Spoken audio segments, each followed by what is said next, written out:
Ottawa is being asked to compensate small businesses for the cost to implement the GST holiday.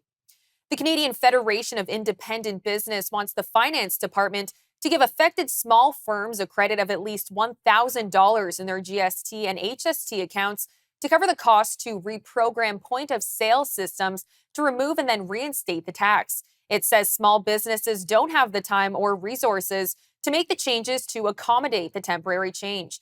Dan Kelly, president of the CFIB, joined us earlier to discuss this. It is a big mess. Look, for most restaurants, it's fairly straightforward. Almost all of their products over the holidays will be tax-free, other than perhaps a few mixed drinks and perhaps spirits. But for the most part, the administrative cost for a restaurant won't be dramatic.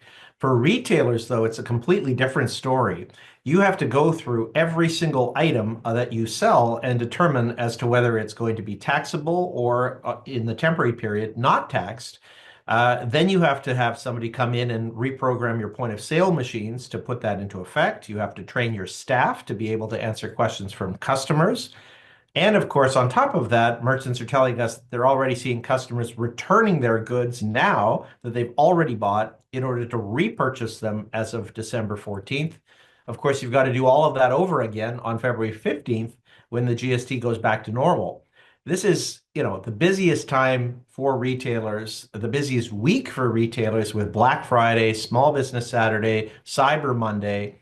And now they're having to pore over a very confusing list from Ottawa and make gray area judgment calls as to whether their products are taxable or not. And if they make a mistake, they're going to have an audit from the Canada Revenue Agency in March or April, and they could have penalties and interest attached to that.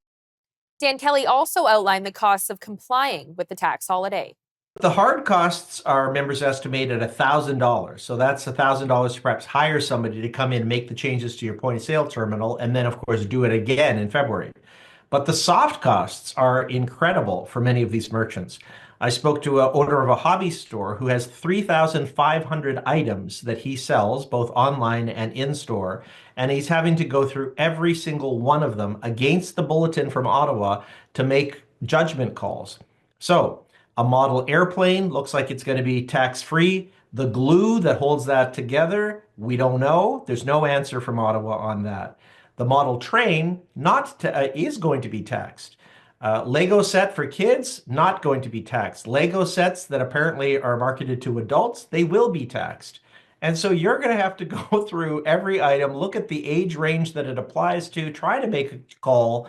Of course, your customer might be buying the adult Lego set for their 12-year-old child, and they're going to be expecting a GST-free environment. It's going to lead to just a mess at the check stand in a couple of weeks. But businesses are given 2 weeks to make all of this happen before the December 14th kickoff to the GST holiday. I think for restaurants, there may be some potential benefits in those lean weeks following Christmas when very few people go out to restaurants. Maybe they'll bring in a few more customers, or they'll add a dessert to the menu because it's a little bit less expensive than is normal. But for retailers, it's hard to imagine how the costs aren't going to be much greater than the potential benefits to that business. In fact, only 4% of small businesses feel like they will make more net sales as a result of this. Most of them believe it's just simply going to shift sales that would have happened outside of the holiday period to a different time of year. This is not helpful, especially at this time when businesses are scrambling to try to make the money that they need to keep the lights on in the more lean period that follows Christmas.